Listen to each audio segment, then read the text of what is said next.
Bismillahirrahmanirrahim. Assalamualaikum to all my viewers. Welcome to the Chauhan's Knowledge World. I am Professor Amna Shams Chauhan. और आज के इस video में हम discuss करेंगे होम्योस्टेसिस का सेकेंड लेक्चर कंट्रोल सिस्टम. ठीक है, कंट्रोल सिस्टम.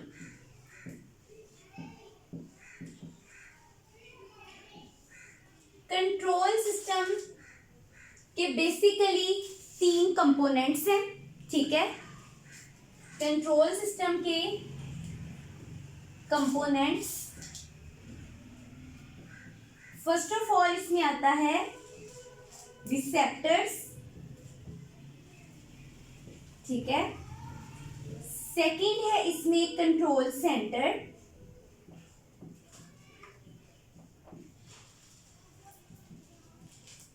और थर्ड है इसमें इफेक्टर्स.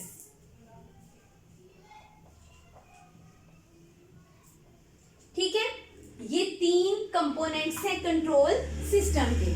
ठीक है, अब जो रिसेप्टर्स हैं, ठीक है, रिसेप्टर्स ने क्या करना है, रिसेप्टर्स जो है ये डिटेक्ट करते हैं चेंज को. ठीक है, कि कोई भी तब्दीली है तो उसको डिटेक्ट करेंगे रिसेप्टर्स. ठीक है, रिसेप्टर्स का क्या काम है कि ये डिटेक्ट करते हैं चेंजेस को. उसके बाद है कंट्रोल सेंटर. ठीक है, कंट्रोल सेंटर, कंट्रोल सेंटर क्या करेगा, कंट्रोल करेगा किसी भी चीज को. ठीक है, और हर लिविंग ऑर्गेनिज्म में कंट्रोल सेंटर कौन सा है, ब्रेन. ठीक है, ब्रेन क्या करता है, कंट्रोल करेगा.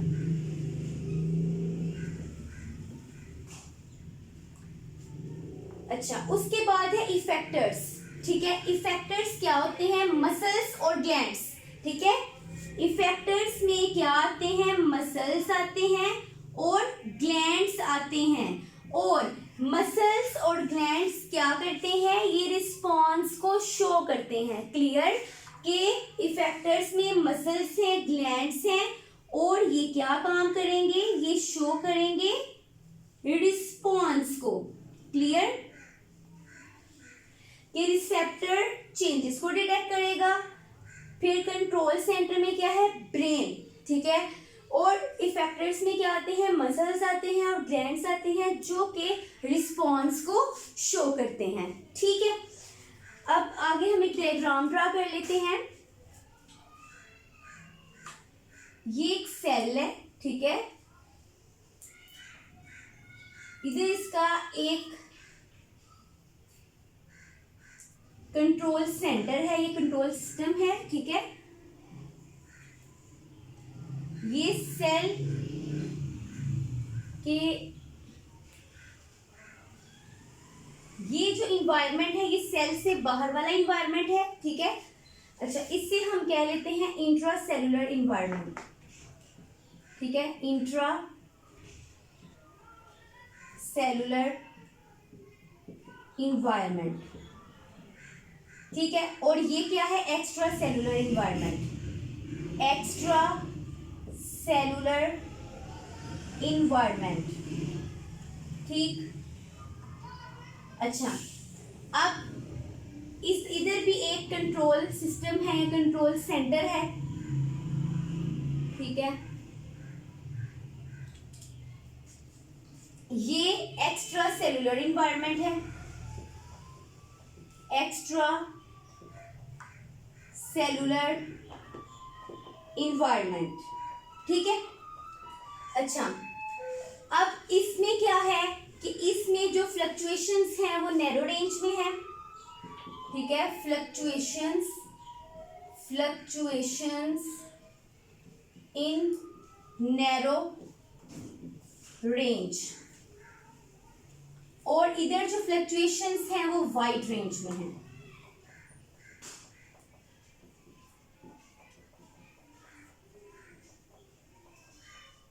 क्लियर. अच्छा, अब ये क्या है, इसका कंट्रोल सेंटर.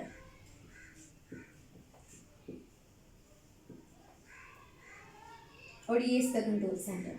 ठीक है, अच्छा, अब ये क्या है, एक सेल है।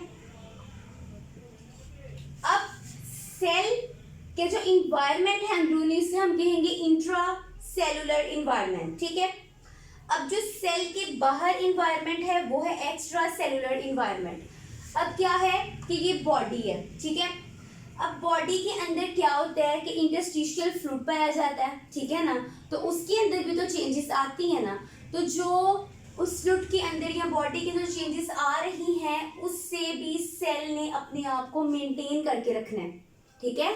कि जो चेंजेस बॉडी में इंटरस्टिशियल फ्लूइड वगैरह में चेंजेस आ रही हैं, उन तमाम चीज़ों से सेल अपने आप को बचा के रखेगा, अपने आप को वो मेंटेन करेगा ना, ठीक है।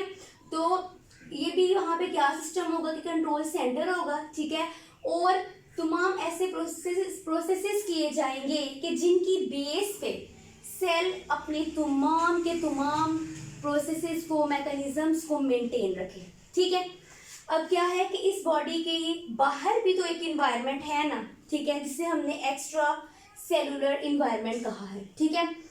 अब इसके बाहर भी इन्वायरमेंट है। अब इसमें तो ज़्यादा चेंजेस आती हैं ना, ठीक है। अब हमारा जो इन्वायरमेंट है, एक्सटर्नल इन्वायरमेंट है, इसमें बहुत ज़्यादा चेंजेस आती हैं, ठीक है, as compare to with in the body, ठीक है। एज कम्पेयर टू बॉडी बाहर ज़्यादा चेंजेस आती हैं। इसलिए जो इधर फ्लक्चुएशंस हैं वो वाइड रेंज में हैं। फ्लक्चुएशंस क्या होती हैं? फ्लक्चुएशंस कहते हैं चेंजेस, तब्दीलियां, ठीक है। जो बाहर तब्दीली है वो वाइड रेंज में है, मतलब कि बाहर ज्यादा तब्दीलियां आती हैं, ज्यादा प्रोसेसेस करने पड़ते हैं, जिनसे बॉडी को मेंटेन करना पड़ता है, उससे मेंटेन किया जाता है। लेकिन अगर फ्लक्चुएशंस चेंजेस की बात हम बॉडी के अंदर करें तो उधर नैरो रेंज में होता है, मतलब इधर नॉर्मल है एज कंपेयर टू आउटसाइड, ठीक है। कि बाहर वाले इन्वायरमेंट में ज्यादा चेंजेस आती हैं, ज्यादा मेंटेनेंस करनी पड़ती है as compare to with in the body. Clear, ठीक है। तो इन तमाम प्रोसेसेस को हम होम्योस्टेसिस के जरिए से करते हैं ना, कि होम्योस्टेसिस क्या था? The protection of internal environment from the harms of fluctuations in external environment is termed as homeostasis. कि अपने अंदरूनी इन्वायरमेंट को मेंटेन करके रखना, ठीक है। कि बाहर वाले इन्वायरमेंट में जितनी भी फ्लक्चुएशंस आती हैं, चेंजेस आती हैं, उनसे क्या करना, अपनी बॉडी के अंदर वाले इन्वायरमेंट को मेंटेन करके रखना। मतलब कि चेंजेस आ रही हैं, उन चेंजेस के अकॉर्डिंग चेंज नहीं हो जाना, बल्कि जो जो आपकी बॉडी में जिस जिस रेंज में है उस रेंज में ही रखना है, अपनी बॉडी को मेंटेन करके रखना है, ठीक है। अच्छा, अब हम बात कर लेते हैं फिजिकल कंट्रोल सिस्टम क्या होता है, ठीक है। Physical control system. अब फिजिकल कंट्रोल सिस्टम में हम इसके कंपोनेंट्स की बात कर लेते हैं पहले, ठीक है। इसमें क्या है कि एक सेंसर है, फिर इसमें एक कंट्रोल सेंटर है, ठीक है, और फिर इसमें आता है ऑन एंड ऑफ स्विच।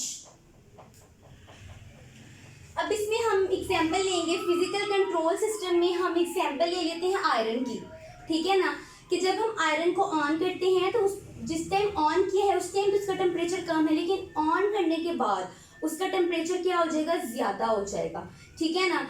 लेकिन आयरन करते हुए क्या होता है कि जब हम आयरन कर रहे होते हैं तो एक पॉइंट ऐसा आता है कि क्या होता है कि जो आयरन जो है वो खुद ब खुद बंद हो जाता है, उसका जो मतलब शोर होता है, लाइट जहाँ से शो हो रही होती है वो ऑफ हो जाती है। क्योंकि इसलिए ये जो है मतलब इस तरह का प्रोसेस होने की वजह ये है कि टेम्परेचर के जितना टेम्परेचर चाहिए था उतना टेम्परेचर हो चुका है, ठीक है ना। अब इस सिस्टम में उस टेम्परेचर से ज़्यादा टेम्परेचर नहीं हो सकता, ठीक है ना। तो इसलिए क्या होगा कि उधर वो ऑफ हो जाएगा उसका, ठीक है ना। फिर उसके बाद क्या होगा कि अगर टेम्परेचर फिर से जब कम होता है, ठीक है, तो फिर से वो ऑन हो जाती है। तो इस तरीके से क्या होता है कि उसका टेम्परेचर भी मेंटेन किया जाता है कि जब एक पॉइंट ऐसा आ जाए कि जितना टेम्परेचर आयरन का होना चाहिए उस पॉइंट से अगर टेम्परेचर ज़्यादा होने लगे तो वो ऑफ हो जाता है, ये ऑटोमेटिकली सिस्टम है उसमें। और जब लगे कि अब टेम्परेचर कम हो चुका है तो ऑन होना चाहिए तो वो ऑन हो जाता है, ठीक है ना। तो ये क्या था? Physical control system. अब जो फिजिकल कंट्रोल सिस्टम है ना, ये बिल्कुल जो वर्क करता है लिविंग कंट्रोल सिस्टम भी इसकी तरह है, ठीक है ना, कि फिजिकल कंट्रोल सिस्टम और लिविंग कंट्रोल सिस्टम बिल्कुल सेम प्रोसेस होता है इनमें, ठीक है। अब हम लिविंग कंट्रोल सिस्टम की बात कर लेते हैं कि लिविंग कंट्रोल सिस्टम में क्या आता है। तो लिविंग कंट्रोल सिस्टम में क्या है, वो यही चीज़ें आती हैं, रिसेप्टर, कंट्रोल सेंटर और इफेक्टर, ठीक है ना। जो लिविंग कंट्रोल सिस्टम है वो भी, लिविंग कंट्रोल सिस्टम में ये तीनों कंपोनेंट्स आते हैं, रिसेप्टर, कंट्रोल सेंटर और इफेक्टर। अब हम इसमें एक एग्जांपल ले लेते हैं कि जिसमें एक साइड पे हम ये देख लेते हैं कि अगर हमारी बॉडी के टेम्परेचर की बात कर लेते हैं कि अगर बॉडी के टेम्परेचर को मेंटेन करना हो तो वो कैसे होगा, ठीक है ना। अब क्या होता है कि हमारे बाहर वाले इन्वायरमेंट में क्या है कि कई दफ़ा ऐसा होता है कि टेम्परेचर जो है वो बहुत कम हो जाता है और कई दफ़ा जो है वो टेम्परेचर बहुत ज़्यादा हो जाता है। तो बॉडी कैसे मेंटेन करती है अपने आप को, टेम्परेचर को, कौन कौन से प्रोसेसेस होते हैं, तो तमाम चीज़ें हम अभी देख लेते हैं, ठीक है। अब इसमें हम यहाँ पे इसको देख लेते हैं, ठीक है, कि अब हम इसमें लिविंग कंट्रोल सिस्टम को डिस्कस कर रहे हैं, ठीक है, कि अगर जो बॉडी का टेम्परेचर है, ठीक है, अगर बॉडी का टेम्परेचर जो है वो कम हो जाता है, किससे, अब हमारी बॉडी का टेम्परेचर कितना है, 37, ठीक है ना, हमारी बॉडी का टेम्परेचर है 37 और ये टेम्परेचर 37 ही रहना चाहिए। अगर इससे कम होगा या इससे ज़्यादा होगा तो हमारी बॉडी तो फिर मेंटेन करने की कोशिश करेगी, ठीक है ना। तो अब हमने देखना है कि अगर टेम्परेचर इससे कम हो जाए तो बॉडी में क्या चेंजेस आती हैं, और अगर टेम्परेचर 37 से ज़्यादा हो जाए तो बॉडी में क्या चेंजेस आती हैं, ठीक है। अब हमने यहाँ पे देखा है कि कंट्रोल सिस्टम के तीन जो है वो कंपोनेंट्स हैं, ठीक है। कौन कौन से कंपोनेंट्स हैं, रिसेप्टर है, ठीक है, उसके बाद क्या है, कंट्रोल सेंटर है और इफेक्टर्स हैं, ठीक है। अच्छा, टेम्परेचर कम होने की बात की तो सपोज कर लें कि टेम्परेचर जो है वो 4 हो गया, ठीक है, इतना कम टेम्परेचर हो गया। अच्छा, अब क्या होगा कि जो रिसेप्टर है उसके ज़रिए से पहले चेंज को डिटेक्ट किया जाएगा कि चेंजेस आ गई है, टेम्परेचर कम हो गया। अच्छा, फिर इसके ज़रिए से पैगाम जाएगा कंट्रोल सेंटर को, जो कि क्या है, ब्रेन है, दिमाग को पैगाम जाएगा, ठीक है। अब जो कंट्रोल सेंटर है वो क्या करेगा, वो सिग्नल भेजेगा इफेक्टर्स को, ठीक है, और ये फिर अपना रिस्पॉन्स शो करेगा। इफेक्टर्स में क्या आता है, मसल्स आते हैं और ग्लैंड्स आते हैं।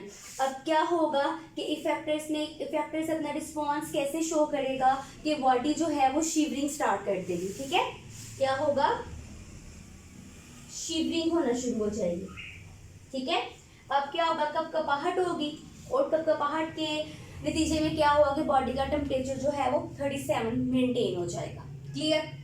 अच्छा, ये तो हमने बात की कि अगर टेम्परेचर 4 हो गया है, मतलब 37 से कम हो गया है बाहर वाले इन्वायरमेंट में, तो क्या होगा। अब हम बात करते हैं कि अगर टेम्परेचर 37 से ज़्यादा हो जाए, जिस तरह की गर्मियों में होता है कि टेम्परेचर 37 से ज़्यादा हो जाता है, 40 तक चला जाता है, तो अब क्या होगा, ठीक है। बिल्कुल सेम उस तरीके से ही जो रिसेप्टर है उसने चेंज को डिटेक्ट किया कि क्या चेंजेस आई है, फिर उसने पैगाम भेजा कंट्रोल सेंटर में, ठीक है, दिमाग तक गया पैगाम, फिर उसने आगे सिग्नल भेजा इफेक्टर्स को, ठीक है ना, उसने सिग्नल भेजा इफेक्टर्स को कि अपना रिस्पॉन्स अब शो कर दो।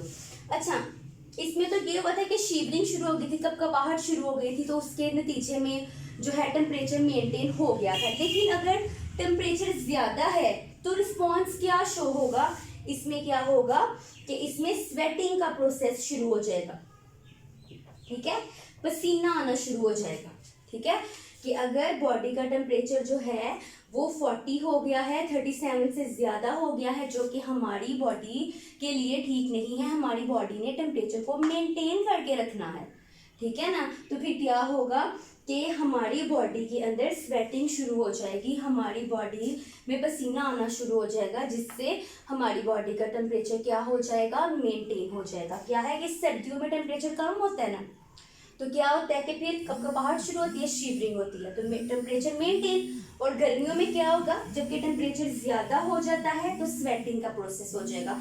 तो इन प्रोसेसेस के ज़रिए से हमारी बॉडी जो है वो अपने आप को मेंटेन करती है, अपना टेम्परेचर मेंटेन करके रखती है। ठीक है, अब हम देख लेते हैं इसका नेक्स्ट जो है प्रोसेस, वो है फीडबैक मैकेनिज्म। ठीक है, अच्छा जी, फीडबैक मैकेनिज्म क्या होता है? फीडबैक मैकेनिज्म, अच्छा फीडबैक मैकेनिज्म जो है ये सेम, इसमें क्या होगा, बिल्कुल वही प्रोसेस होगा जो हम अभी तक डिस्कस किया है हमने, कि फीडबैक मैकेनिज्म एक ऐसा मैकेनिज्म होता है कि जिसमें जो रिसेप्टर है वो डिटेक्ट करता है चेंज को और पैगाम भेज देता है कंट्रोल सेंटर को, फिर कंट्रोल सेंटर से सिग्नल जाता है इफेक्टर्स को और ये शो करता है रिस्पॉन्स, मतलब कि अपनी फीडबैक देता है। ठीक है, कि जिस काम के लिए कहा गया था कि चेंजेस को डिटेक्ट किया गया था और ये कहा गया था कि आप इन्वायरमेंट में ये चेंजेस आ गई है, तब्दीली आ गई है, तो अब क्या होना चाहिए कि बॉडी के लिहाज से हर चीज़ को मेंटेन करना ज़रूरी है। ठीक है ना, तो फिर कंट्रोल सेंटर में पैगाम जाता है, फिर ब्रेन इसको सिग्नल भेजता है, फिर ये अपना रिस्पॉन्स शो करता है और ये है फीडबैक मैकेनिज्म। अब फीडबैक मैकेनिज्म की भी दो टाइप्स हैं। ठीक है ना, अब उसको देख लेते हैं। फीडबैक मैकेनिज्म जो है, एक होता है पॉजिटिव फीडबैक मैकेनिज्म और एक होता है नेगेटिव फीडबैक। ठीक है ना, अब पॉजिटिव फीडबैक क्या होगा? If response is same to changes, अगर रिस्पॉन्स जो है वो बिल्कुल वैसा ही रिएक्ट, जो तब्दीली आई थी बिल्कुल वैसा ही रिस्पॉन्स उसको मिल जाए, जैसा रिस्पॉन्स वो चाहा गया था कि यहाँ पे रिस्पॉन्स ऐसा मिलना चाहिए, तो ये पॉजिटिव फीडबैक होगी। ठीक है, if response same to changes, ठीक है, कि अगर रिस्पॉन्स जो है वो सेम हो जाए चेंजेस से। क्लियर? अच्छा, नेगेटिव फीडबैक में क्या है कि if response opposite to changes, ठीक है, if response is opposite to changes, कि अगर रिस्पॉन्स जो है वो ऑपोजिट आए, मतलब कि जैसा चेंज डिटेक्ट किया गया था उसके ऑपोजिट अगर रिस्पॉन्स आ जाता है तो वो नेगेटिव फीडबैक है। ठीक है, आज के इस लेक्चर में हमने डिस्कस किया कंट्रोल सिस्टम क्या है। ठीक है, कंट्रोल सिस्टम के कंपोनेंट्स क्या हैं, फिर हमने देखा कि फिजिकल कंट्रोल सिस्टम क्या है, लिविंग कंट्रोल सिस्टम क्या है, और फिर हमने देखा कि फीडबैक मैकेनिज्म क्या होता है, इसकी दो टाइप्स हैं, पॉजिटिव फीडबैक, नेगेटिव फीडबैक। तो आज हमने ये तमाम चीज़ें इस लेक्चर में डिस्कस की। Thanks for watching. Please subscribe to my channel and press the bell icon for the latest updates. अल्लाह हाफिज़।